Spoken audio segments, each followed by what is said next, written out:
Welcome to No Contingencies, a real estate live show with no filters, no BS, and no safety nets. We are now on the air. We're going to introduce our host team first, and then we'll introduce our guests. I'm Liz Ryan. And I'm Parker Pemberton. I am Nick Warpole. And CJ, you jumped the gun. My name is CJ Norman. Hi, CJ. Why don't you tell us your name, too? I'm Katy Norman. I love it. Now I'm going to read your introduction. Are you ready? It kind of makes sense that we would start here and then throw the ball to Nick. Counterclockwise. I mean, look, we can do whatever Where we do I want. get to make faces, too? Just into the camera? Yeah, no, sure. Okay. Make faces wherever you want. Great. Okay, today's guests are a true real estate power couple. This duo closed 35 homes last year, and they've built a business that blends smart strategy, authentic relationships, and standout marketing. Known for their deep, hyper-local expertise in the western suburbs of the Twin Cities, they don't just know the stats, they know the streets, the neighborhoods, and what actually matters to buyers and sellers right now. Whether they're creating content that connects or guiding clients through big decisions with confidence, they've mastered the balance of working together, building a brand, and staying rooted in their local market. We're excited to dig into how they do it all. Help me welcome CJ and Katy. Woo! Hold on, I've got some. Come on, Nick. Thank you. That was much better than just saying, I'm CJ Norman. I know. That's pretty cool. I wish someone would introduce me all the time. Kind of Right? want that blurb from my I'm gonna Google I'm gonna page. give it to you. Yep. All right. Nice. Just add in some walk-up music, and like you'd be good to go.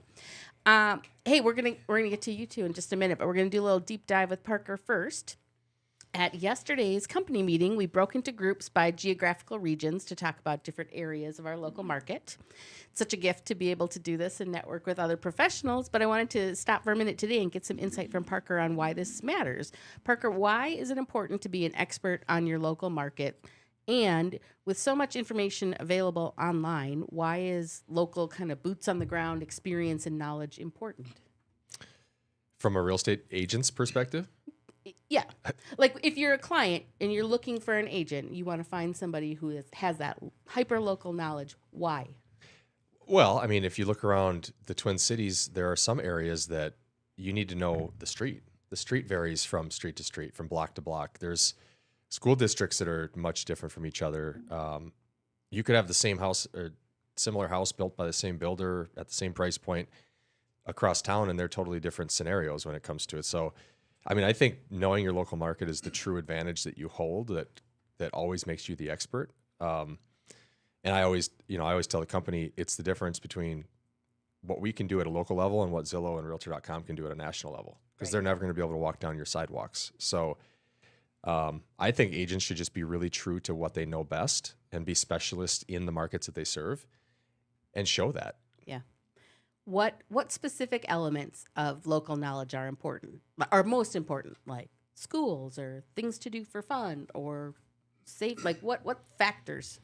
Yeah, I mean, it starts with market data, Yeah. statistics. I mean, you need to know about home sales and how it's going to impact a buyer or a seller. But yeah, I mean, I think the role of the agent is actually in the middle of transforming into this lifestyle assistant and helping people discover those things in the communities that they're interested in living in. And so, absolutely. I mean, we can't always talk about the difference between schools, right? Because there's guidelines in place there. But I grew up in Apple Valley. I knew District 196 very well. I knew all the presidents' names. I knew the coaches. I knew the streets. I remembered it before they had fast food restaurants the entire way between. Oh, I don't have to. Fair. Yeah. Yes. It serves to know an area. I mean, you could tell me a street in Apple Valley, and I could tell you house numbers. And I think you guys could probably do that in many areas too. But as my career has progressed, that market knowledge has expanded. And what I find interesting is looking at national submarkets, like the difference between Dallas, Texas, and Minneapolis, Right. Las Vegas, and Naples, Florida. Because the last 4 years have been really interesting in terms of how all those markets transform. Absolutely. Okay, you're a relatively new agent, pretend. How do you go about becoming an expert in your local area? I was taught to live by the hot sheets on the MLS. Sure. So one of the first things that I did in real estate was the top left corner of the MLS homepage. You can drag and drop the hot sheet up to the top left. So every time I would open up MLS, I would, in Dakota, Scott, in Washington counties, I would have all the new listings, what went pending, what sold, what expired, what canceled. And then as I think it was like 2019, 2020, MLS added a coming soon function. Yep. And maybe I'm wrong on those years, but literally every morning, my habit was go through every single one of those houses. And if you're an agent listening to this, like you understand how we go through houses. You click the button, you look at the house for half a second. Right. But you see the price, you see the location, you see the house, boom, boom, boom, boom, boom, boom, boom. And what you're doing is you're training your mind to learn what's happening in the market on a daily basis. Yeah. And I still do that in terms of investment properties, commercial, multifamily. It's just a habit that I developed. So that is number one. I would say learn your local market by looking at all those properties every single day. Right. No, I love that. How would you turn that information into a marketing tool for yourself? How would you market yourself as a local expert? That can be intimidating if you're starting out. Yeah. So you need to be able to tell that story, in relation to your experience level. But as you progress in your career, being able to share that data with a story behind it, I think is the best way to do it. Yeah. Always if you can work a story into it, right? Yeah. Yep. I love it. All right. Well, speaking of local market knowledge, CJ and Katy, I have this one mastered. Let's get to know you guys a little bit better. Tell us, what were you doing before real estate? Before real estate, Katie and I had a pretty similar past since college. We were in corporate sales. Okay. So talking to people, kind of like we are in real estate, but doing various different jobs. I was working, the last couple was I was a trainer at Dale Carnegie Training, the How to Win Friends, Influence People. Yeah. And then after that went to another just sales job. And after that, it was, you can go ahead too first. Well, I'm going to take you back a little bit. I'm going to take you back a little bit farther, before I jumped into corporate sales, because there were some other really cool jobs that I had that I think kind of led into real estate. I started my career out of college at an architecture firm in marketing. Okay. So I did, I put proposals together and things at this architecture firm. Then I went into TV news. So I was a journalist, like a reporter for the ABC affiliate in Fargo, North Dakota, WDAY. Really? Yep. Fancy. Yeah. So I love stuff like this. I love storytelling. I love being on camera. I love conversations. That is such a good insight into like the way that we see you on social or even in front of a group, right? I mean, can't you totally see that now? Yeah. That is so wild. Okay, keep talking. You made a post about it the other day. Maybe it was a couple weeks ago, but you went back. I think it was like to 2015. Oh. It was a reel, and I thought that was so funny. First of all, to see you 10 years ago. Yeah. All of us 10 years ago. It's crazy. Honestly, 10 years ago, I bought my first investment property too. Wow. Which is kind of crazy. But I worked at some startups in sales and marketing, and then I worked in financial planning for a little while. So I built a book of business around that. So that transitioned, I guess the reason that I mention all of these things is because I think that they all lead into what makes us great realtors. Yeah. So that was before the sales stuff. And then CJ and I have very similar schooling backgrounds too. We both got communications degrees with, he had a minor in psychology, right? It was like 3 credits more in this one direction just for the badge of a minor. So Yeah. I I love And it. then I minored in sociology and math, Excellent. which all relate really well to real estate. For sure. And so, talking about market trends like you were and how people are thinking and the data, you also want to think about the psychology behind what people are thinking. And so psychology, sociology, we love all that kind of stuff. For sure. Great. Yeah. Hold on, CJ. Yeah. That was great, Katy. CJ, how do you you got to elaborate on this Dale Carnegie job? Sure. Not every day someone tells you that. It was So really cool. No, it was really cool. How'd you end up in there? Experience. Right after college, I applied there so I used to live in the suburbs of Chicago. So I applied there and they said, no, you need some more experience. And, there is a history on my dad's side of the family that has been involved with Dale Carnegie for 3 generations, 4 maybe. Oh, wow. My second cousin owns the Edina location. Oh my gosh. So I was working. So yeah, fast forward, couple jobs, got my experience, took a course, fell in love with it, asked them again, like, please give me a job. And so they're like, okay, you could start by selling for us. And I did that. And then I took an interest to like the actual coursework and everything. And so I took the 2-year process to become a licensed trainer and started doing a couple courses alongside of selling, which actually led, I was just kind of looking for a shakeup, not career-wise, but just scenery. So I was like, you know what if I just went somewhere else within Dale Carnegie? And that's what took me to Minnesota.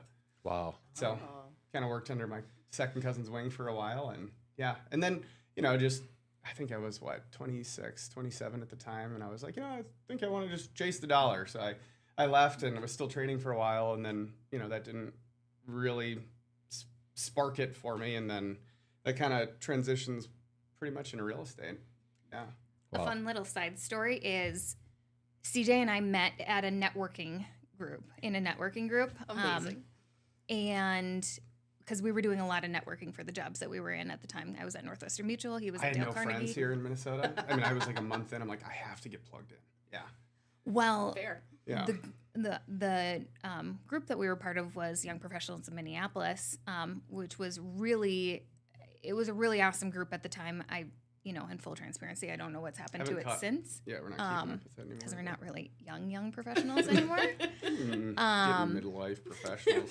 But we used to do we both got really involved in it. We were on the board, and then there were like training opportunities and networking opportunities within the organization. And CJ led one of those, and I went to it. And in full transparency, I'd done a lot of networking.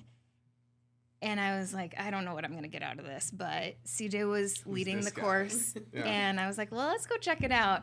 I was a little interested in him. And A little. She sat right up front. no, I did not. Second row. Absolutely not. But I did go because you were training it. And I was like, I don't know what I'm going to get out of this, because he was teaching, his whole topic was on how to network better. Oh, sure. And I was like, I know how to network. This is going to be... I was actually blown away. He gave a Dale Carnegie training Yeah, on they that. created it. I didn't come up with it. I was going to say, did you use the Carnegie skills? It was- For sure. Yeah. It was their thing. phenomenal. For someone that networks all the time, I was like, this is really great information. It was like, I had to get permission to do it all and stuff. It's licensed stuff. Yeah. it was pretty cool though. So That's so great. yeah. Okay. Do you feel like that experience prior to real estate has served you in not only a quicker start, but establishing yourselves more firmly as real estate agents? Absolutely. I feel like we were established realtors from the day that we got licensed because of our Good way to say it. past. Yeah. I agree. Because we had the sales knowledge, we had the marketing knowledge, we had, just how to build a business, a book of business in general. We had the psychological, thinking about how people think aspect down. We just had all the pieces of real estate figured out. Plus, we were investors prior to, so we understood the product that we were selling as well. And was it that investment history that made real estate seem like an interesting next frontier? Or, yeah. Yep, that was the big transition. It was the big transition. Yes and no, because my interest in becoming an agent started before I even had a job after college. Okay. I just, at the time, couldn't go 6 months without a paycheck. Yeah. So I was like, it's going to go on the back burner. Right. But even before that, I was like, I do want to have investment properties because Okay. I understand what that does for someone. Yeah. And my dad is a real estate investor. That's what he Okay. does full time. He's got probably a few hundred units at this point, and so he's been a landlord, and I grew up watching him be a landlord and snaking toilet. We're supposed to go to the Mall of America, but instead we're snaking a toilet today. Right. And Self-managed investor, too. Yep, That's his self-managed. day-to-day, right? yeah. So that's where I got really interested in it. I tell people, if you've read the book Rich Dad Poor Dad, which is a huge book for a lot of real estate investors, Yeah. it's one of those Guilty, pivotal. Yeah, Actually, yeah. it was a huge book for you. Yeah.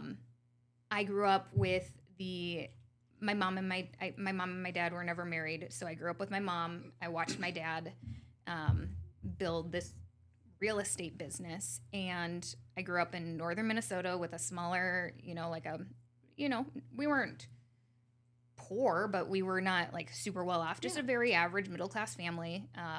And then I watched what my dad was able to do with real estate, and it was night and day different. And it's kind of like the whole rich dad, poor dad. Like, he's got two different father figures in the book, like his actual dad and then his friend's dad. And he watched the two of them and got to compare them. And I got to do that in real life, essentially. Mm-hmm. That's really cool. Yeah. You still own investment properties now? We absolutely do. Mhm. We have long-term, short-term. Got the Airbnbs, the long-term Yep. duplexes, single families. Okay. And do you manage them yourselves? Unfortunately, yeah. So the snake in the toilet. We don't have like that many, but we've got a handful or two. Yeah. One of the things that I have learned faster than my dad learned is to leverage and not do everything yourself. Yeah, it might cost $300 to send somebody out to snake their toilet, but if you can, your time is worth a lot. Yeah. And if you can make more than $300 in the time that it would take you to go snake that toilet, plus the the materials, and you're not the expert, and maybe it takes you 4 times as long to do those kind of things, like, you might as well just hire somebody to do it. No, So- that makes a ton of sense. That is the lesson we learned faster.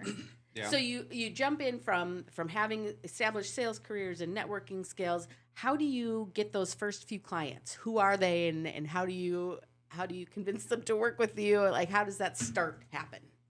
Get plugged into a team that can provide you those connections. Yeah. Yeah. I mean, that's the easiest. Yeah, I mean, I started at a good team. It wasn't with Parker, but I got plugged into the Realtor.com leads, which was called OpCity at the time. Yeah. And my first sale came, I don't know, a couple weeks after I started, and I was like, this is so easy. Oh my goodness, this is gonna be like the greatest thing in the world. Because I just saw one house, they're like, yeah, let's get it. It's for my daughter. And I'm like, great, next. But yeah, for a new agent, getting plugged into a team that has all of that and the systems like you do, it's been wonderful. Just as an agent who isn't new, but still wanting to plug into those things too. Yeah. Did the next client require you to show about 80 homes? I don't know about 80, but it was up there. It was Well, like polar opposite kind of a deal. That's the opposite of the unicorn. Is it's real estate karma. It is. I think that we've done a pretty good job about avoiding those scenarios where you show somebody 80 homes because of our systems and processes around how we handle clients. Yeah. Because we were very methodical from the get-go with this. Pretty much. But Ooh, well, give us some examples of that. So one of the things that we like, I always tell my clients, you want to slow down to speed up. And it doesn't matter if you're buying a house next month or next year. Let's establish the foundation for your home buying or selling journey and what that looks like first, so you know what's to come. And I think one of the big differentiators that we do is I'll take people to, when I say we will take people to see homes that they might not be looking at, and they might not be ready to buy something, but we spend a couple hours, see 3 or 4 homes really quickly, kind of establish, we call this a home tour.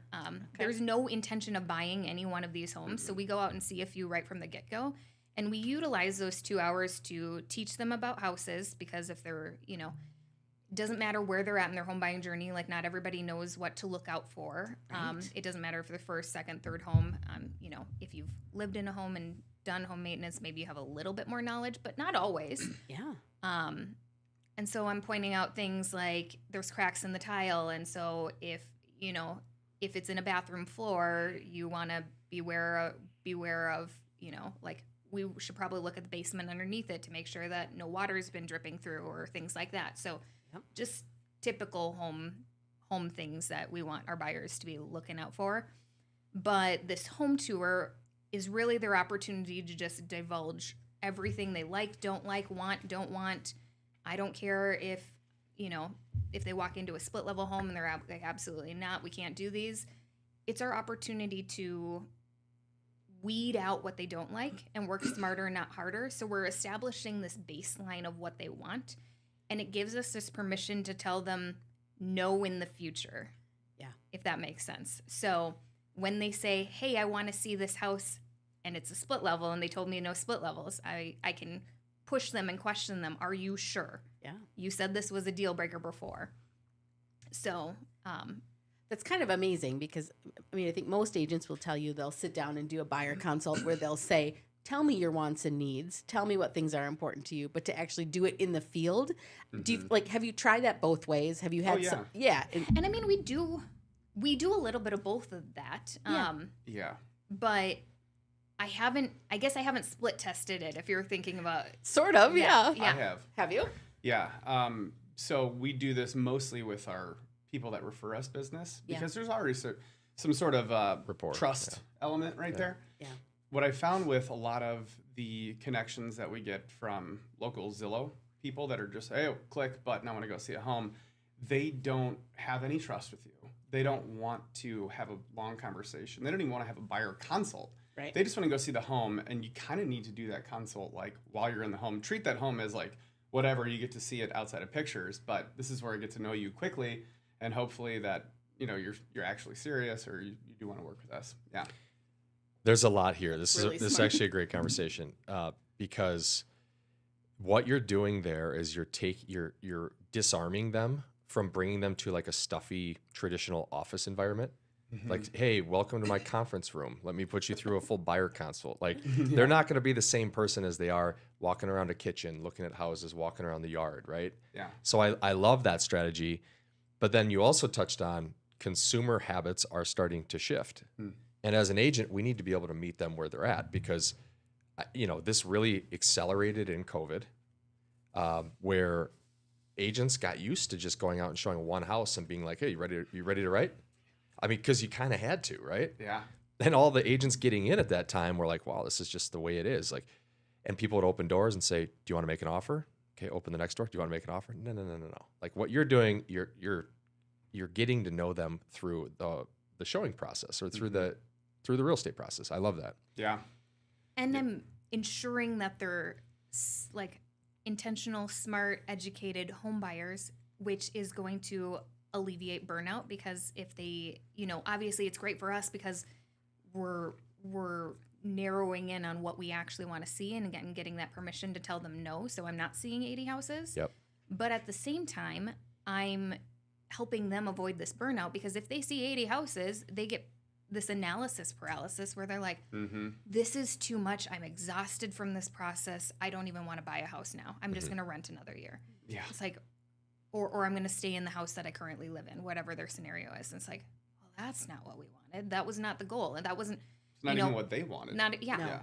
Well, So- and But- that's sorry to chime in, but that's a very clever way of dealing with what I think is typical consumer behavior, where you can ask people a lot of questions, but fundamentally they often don't know what they want. So they'll give you these answers, but and then you'll take them to some houses, and they'll be like, "No, this is all terrible." And well, that's exactly what you told me you wanted, and that seems, that's the worst case. Like Parker said, go see 80 houses, but that's Yeah. what you don't know what you want, right? The goal is to get to the why faster because sometimes they do tell me, like, oh, sometimes they want to go see a house that is a house that does not I push back on and they're like, no, I really want to see this. And then I get to the root cause of why, and it's like, well, it's 5 blocks from my parents' house, or Sure. Use it you it's like, oh, okay, this is what's really important. Right. And I wouldn't have got that had I not pushed back. Yeah. And I don't know if they would have realized it. Well, or if you wouldn't have been at the house with them. Right. Because there's a lot of agents that say, nope, unless you're signing buyer rep on the spot and I'm putting you through a buyer presentation, like I'm not going to work with you. Well, you never get to know why they wanted to see that house in the first place. Yeah. Right. Now, in full transparency, this home tour I do after a consult. So I sit down and I do a basic consult, just talk about the general home buying process, set them up on a search, and then from their search, I curate this home tour. Yeah. So I still do that. I usually just jump on a Zoom. It doesn't need to be anything super serious. Right. It's on a time that works for them well, and We don't need to go We're not out of our swearing ways. them in, making them sign this. Yeah. Yeah. It's not weird like that. But consumer choice is driving that. And if you work with 100 people, you're going to have probably the majority that want to just get down to business because, you know, you want to order a pack of waters, you can go on Amazon and they can be delivered at 3:00 today. Right. I don't know. I'm just saying water because it's sitting right in front of me. But Yeah.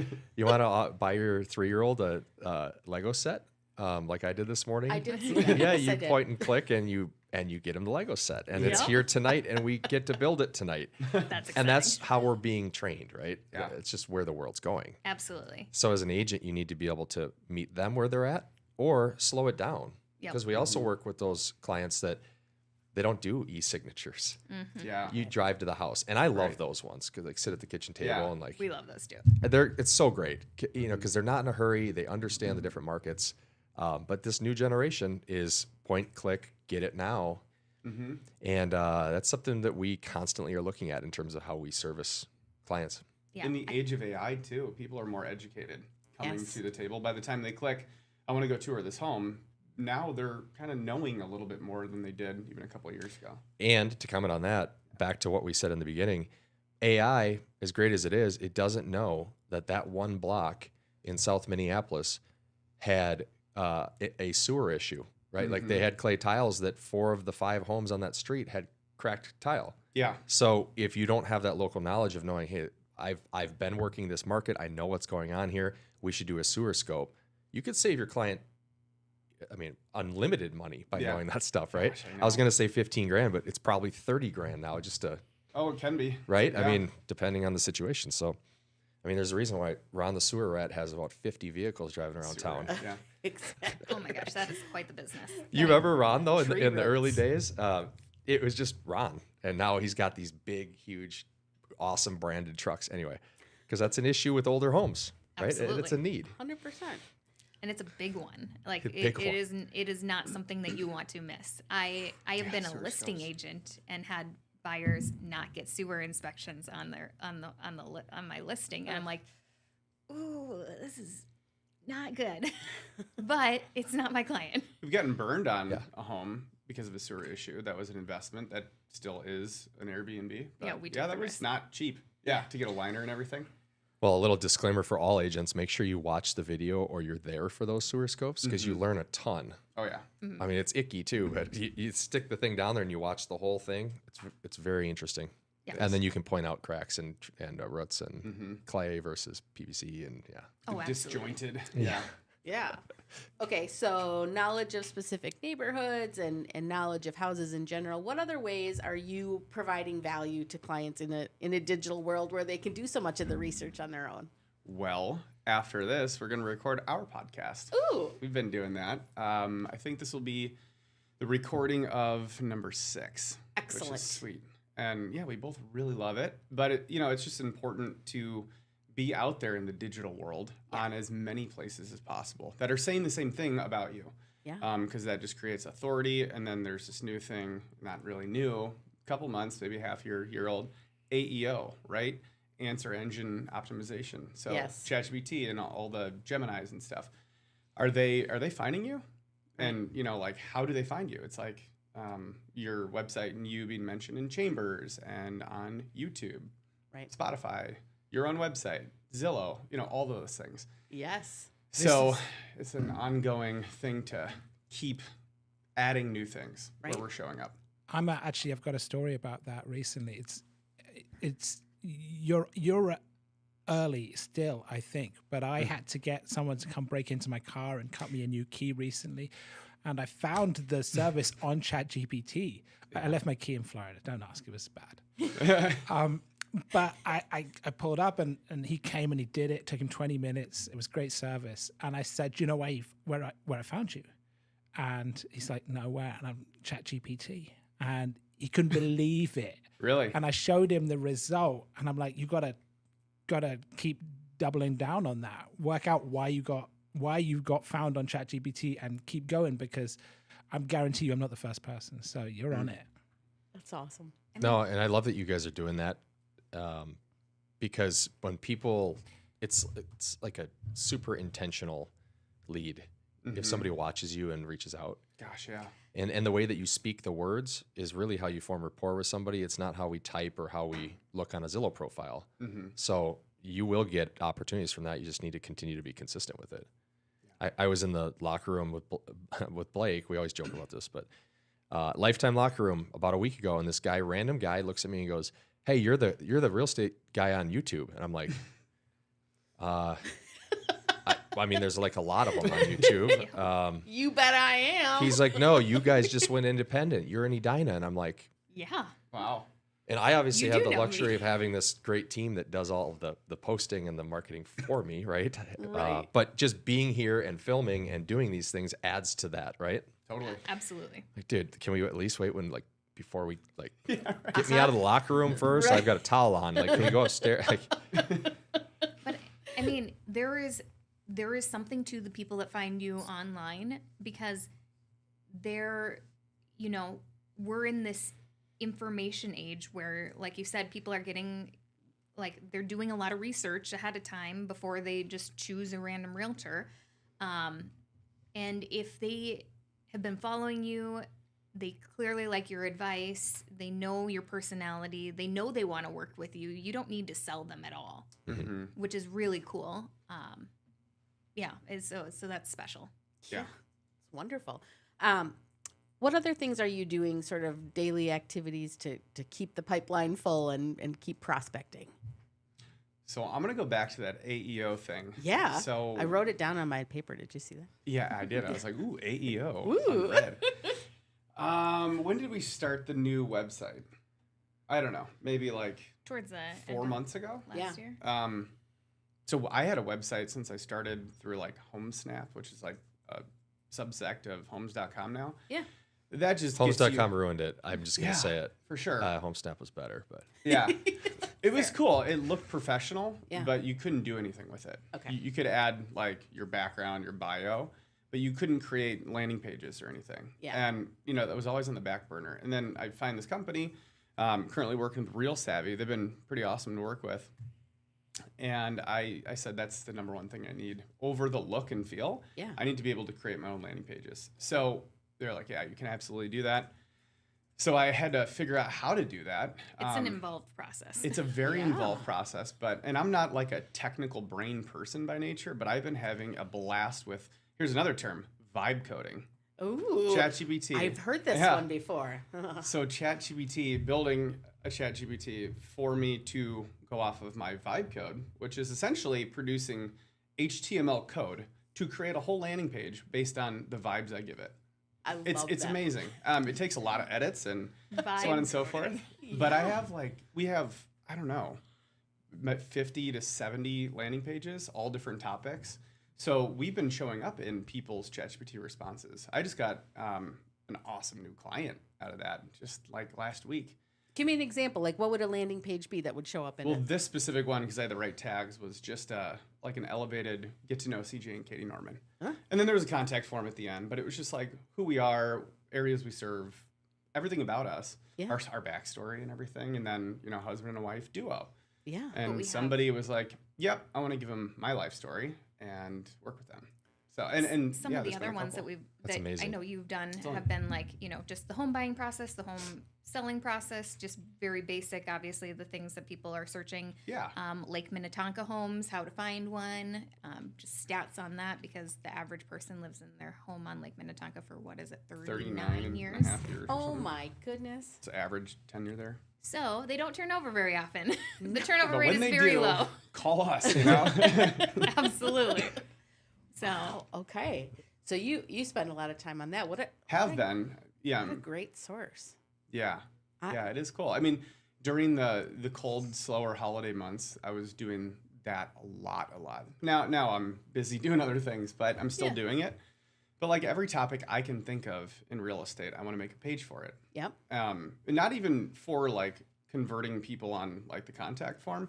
It's showing up on, so like if somebody were to do a long tail question, like who's the best realtor to sell my home while I'm dealing with a divorce and my kids are growing up, like somebody Right. searches that, some of those keywords and just whatever could use one of our pages as like a credible source Yeah. for their answer. They usually give like, here's the top 3 pages that we're pulling from, and we're trying to get on that top 3. No Because then kidding. it's like, who is this Norman Holmes at Pemberton RE? You know, so Is the content mostly what you're putting out there? Is it video or is it written or a combination? landing page being mostly written. Okay. But like easy to read, not like a novel. Like here's some bullets, here's some boxes. You know, here's an image of Katie and I, or us looking at a house or something. Right. You know. I was gonna say I don't know how you coded this, but I think it's really cool, and I actually do know how you coded it in like kind of high level. Is you used AI to help you code it, but we've got this really cool landing page about selling, and you know the selling time frame of like how long should you expect to sell, Oh yeah. I forgot and about that one. there's like different sliders of you know if you've got a more yeah. unique house, like it's gonna take longer, and if anyways, it's just like it's really integrated into what you put into it, so you can customize your journey and it can give you more tailored Oh, I love advice that. rather than just this basic like I don't know, it might take 1 to 6 months. It's like, well, they want more specifics than that, and that landing page was really cool. Yeah. Yeah. It reminds me a lot of early day PPC. Yeah. Because Yeah. before we all got into real estate, PPC was awesome. You could build pages that Google would find you on. It's the same concept. And you would be getting leads for like 10 cents to $1 per lead. It was That's unbelievable. like printing money. Yeah. And there was actually a company locally, I'm not sure if they're still around. It was Barker Hedges' team. They were with Remax. 2010-ish, I want to say, to 2015. They ended up becoming so successful with it, they ended up buying into or creating Sierra Interactive. Because Sierra was known as being one of the best PPC targeting sites. And this reminds me so much of that. And then to transition that, I always say you have to be a marketer first, because if you're not out marketing yourself, how are people going to find you? And this is a great way to do it. I mean, Totally. I think it's definitely worth your time. What you're doing is you're building future equity for yourself by marketing yourself. Yeah. And then you're also hitting on, of course, social media.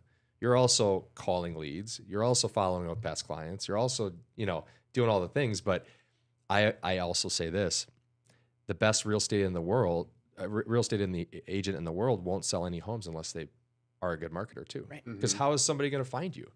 So you could have all the skills in the whole world, but if you're not applying the marketing side, no one's ever going to find you. It's crazy how true that is. So you have to be a marketer first. And when we wake up every day, I'm sure you guys now, because of how complex he just described that process to us was, you're probably thinking, how do I market myself today? Yeah. What do I have to do to market myself today? Yeah. We spent a lot of days thinking that. The podcast actually drastically helps with everything because it makes it plugs into a system for social media and all of these other sources of media so that we can show up everywhere easier. Because what I used to do was essentially just really focus on Instagram, like personally. And you can kind of tell that we have different. That was not my forte. I could not do a post every We're day. very different on what we What like and what we song want to do I focus put on. on there? Gosh, is this one trending? Yeah. How do I keep up with that? I don't know. Yeah, I can relate. It's a lot. But he's really interested in the coding and the AEO and the landing pages and the websites, and I have no interest in that, but I think it's really cool that it exists for us. And then I'm really interested in the social media and that kind of stuff. We both are really interested in the podcast, but we can use that everywhere. Yeah. And it's been able to help us expand where we show up to easier because it's just plugged into this automated system where now we show up on, it was literally just website and Instagram essentially, and maybe it. some email marketing and some print marketing. But now we can show up on TikTok, Instagram, Facebook, Pinterest, Spotify, Apple, YouTube. Spotify, Apple, yeah, all the It's crazy. wherever you get your Pinterest, too. podcasts. That's- Wherever you get your podcast. Yeah. Wow. That's so smart and, All in the and last so impressive. 6 months too. So like I'm excited to see where things end up in 2 years from now too. Yeah. Doing all this very much more intentionally. Well, kidding. this is a fantastic conversation that just illustrates the granularity of, just marketing a business. But when you are a real estate agent, you're often a sole trader at the fundamental base of it. And you have to somehow aggregate all of these potential strategies and work out which ones are the ones you want to use and which ones work best for you. And you guys get to do like something cool, which is divide and conquer, because you're working on the same business together. But and Parker, you relate this to this because, right, this is one of the reasons you created PRE, is to bring people in and give as much training and guidance and community as possible. But you can only ever get people started, right? That's what that's what we deal with every day. Yeah. Yep. No, exactly. And there's no better just feeling than watching agents actually take action on something. Oh, yeah. And I'm going to ask you, just know it's coming, that we need you to show us your process in a formal training at some point. Sure. Yeah. I can nerd out. The 70 landing pages. Let's go through those and see what that looks like. For sure. And that's the thing, is we can provide the platform, we can provide the knowledge and kind of showcase, what's coming next. But then if you don't take action on it, it doesn't matter. It's always about implementation. Yeah. Yeah. Yeah. And kind of small to big story is that what they are focusing on now is what we were focusing on in 2016.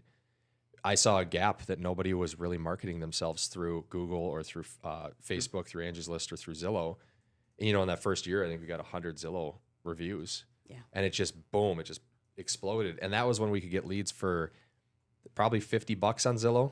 Like I said, and PPC was $1 or so. Yeah. Now PPC is $14 and Zillow can be upwards to $700. Yeah. If you can even buy into a zip code, because it's now flipped to Flex. Mm-hmm. So it's given us this power and this, I would say monopoly over other agencies, because we established that from the very get-go. And I bet you if we look back 5 years from now, you're going to say the same thing. I think so too. As long as you keep it up. There is a gap right now, actually, from what I'm hearing experts say in that world, that you can't right the second purchase your spot on AI platforms. You're going to be able to. There's no way they're not monetizing that. It's coming. It'll probably come this year. Yeah. Honestly, but all the work done organically will still exist too. Yes, it will. So. And you'll have the take my benefit money. of- I'm in. I don't want to compete against you for Aspen. But That's hilarious. All right, you guys, before we get to our concluding section, I would love for you to give us your best advice for other agents out there. Just one piece of advice.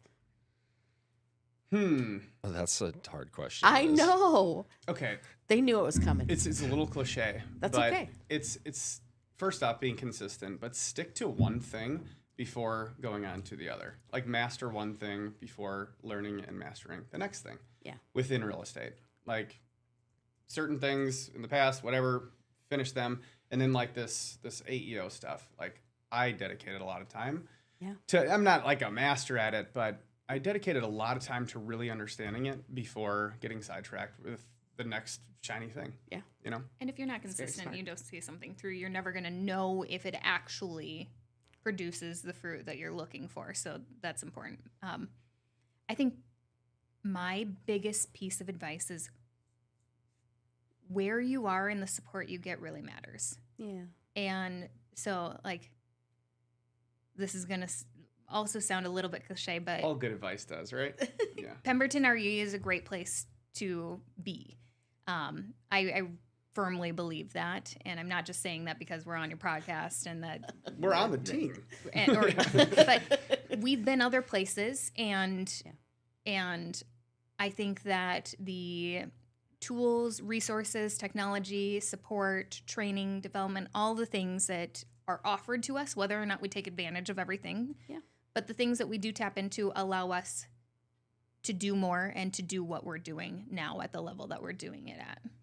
That's wonderful. No, and you could say that it's proximity to the right people. And early on, you guys had a great team leader, Eric, which, I respect the heck out of him. There's a lot of great leaders around this industry, but your career is taking you, different directions as you grow, right?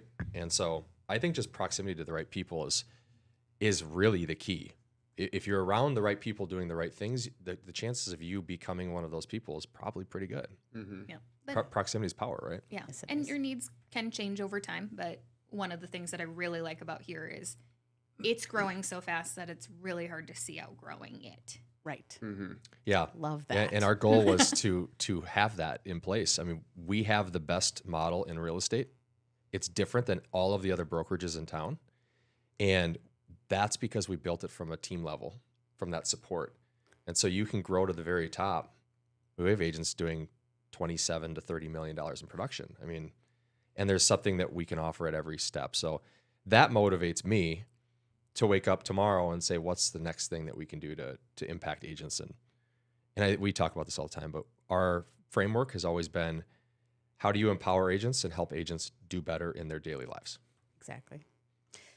And along the topic of empowering agents, I'm going to now empower you all to answer my Would You Rather Real Estate Edition question. I was going to say, we better be either rotating these or doing these together, because normally she makes me answer these weird questions. I do. I love it. That's It's awesome. my favorite part. Okay, we've got 5 minutes only, I promise. Okay, I want you all to answer them. Rapid fire version. Would you rather answer texts from clients at 11:47 p.m. forever, or show houses every Sunday for life? Former. Probably 11:47 p.m. Yeah. Yeah, Parker. I'm asleep at 8:30. I know. So you're stuck with the Sundays. Yeah, insurance sounds good. If these are the two options, I guess. Chick-fil-A sounds good. Okay. Would you rather, I like this one. Would you rather work with one wildly emotional client each year, or 5 clients who ghost you mid-transaction? One really emotional one. Yeah, for sure. Me too. Yeah? Love it. You guys are tough. You can rein them in. Well, I mean, you make such a big impact. Like, they can become a huge advocate Oh, for yeah. you. Yeah. That's true. Yeah, no, you're so right. Because Yeah. once you get that person on your side, they're on your side forever. Not about ghosting ever. No. Would you rather deal with a low appraisal or an inspection report that feels like a novel? Low Low appraisal. appraisal. Yeah. Yeah? All I'm right, a low low appraisal. Would you rather have clients who are always late or clients who show up 30 minutes early every time? Always late. Absolutely. It depends on how late, but 30 minutes early, you 30 might as well minutes just early, schedule yeah. it for, yeah. Well, they show up 30 minutes early. They start talking to the seller. You show up and they're having a powwow in the yeah. driveway. yeah. Like they already got life stories out of the way. Right. Like, great. That It's going to is go true. well in negotiations. Yeah. Yeah, that can be. Okay. Would you rather, this is a good one for you guys. Would you rather go viral for a cringy real estate video or never get likes but quietly crush referrals? Oh, yeah. I don't care about the fame. I'll get the quality referrals. Yeah. Yeah. Quality referrals for sure. Parker's all about the cringy videos. I just know it. Are you kidding me? No, yes, of course I'm Just kidding gonna you. say, we've had a few ideas struck down in our time. Yes, we have. Now, if you were to say every video went viral, maybe that would change. That might be different. because you get a lot of business out of that. Yeah, that's fair. Yeah. Our most cringy, and it's not cringy, but our most like out there Parker video is when we had him wearing a Batman costume. Oh, yeah, that was a That good was one. fabulous day at work. Okay. Would you rather have your face on every bus bench or never show your face and everyone knows your name? Do they Kinda obvious. know me I know. besides my name? Well, good. I don't know. Yeah. It doesn't say. Everyone knows my name. Yeah, I'm going to go with that. Yeah. I feel like I've seen what they you're- do to the bus bench pictures. Right. Yeah. Yeah. It's like, Well, hollow also, out I the think that eyes you're and stuff. more likely to get business from everyone knowing your name than you are from being on every bus Totally. bench. The bus bench. That's right. Except for probably everyone knows your name then. If you're on every From a maybe. family, single like, bus household bench? name, that's great. I know. I don't need to be on a bus bench. There aren't that many bus benches anymore, are there? No, I don't there know. Okay. Would you rather have a predictable schedule or maximum flexibility but total chaos? Predictable schedule. I'm a little bit of the I'm not very routine, so I operate in not absolute chaos. I probably want to be more that leaning, but realistically, this is kind of where I fall. Totally fair. Yeah, predictable schedule. I'm like Mr. Routine. Yes. Yeah, Yeah. and because of that, I am Mrs. Total Chaos. Would you rather forever relive your worst transaction or your most awkward showing? Ooh. Most awkward showing, probably. Probably. Yeah, because the showing's over pretty quickly. I mean, have you ever walked in and saw somebody like in the shower, or like I've seen people in bed. In Yeah, bed, yeah, definitely yeah, in- that's awkward. Yeah. It is awkward. It is weird. That yeah. is real awkward. But it's over real fast. Yeah, you just leave. Open the door, you're like, transaction- no. Like, I think our Could go showing's on forever. over. It could Yeah. go on forever. yeah, And I have had some go on forever. for real long. Yeah.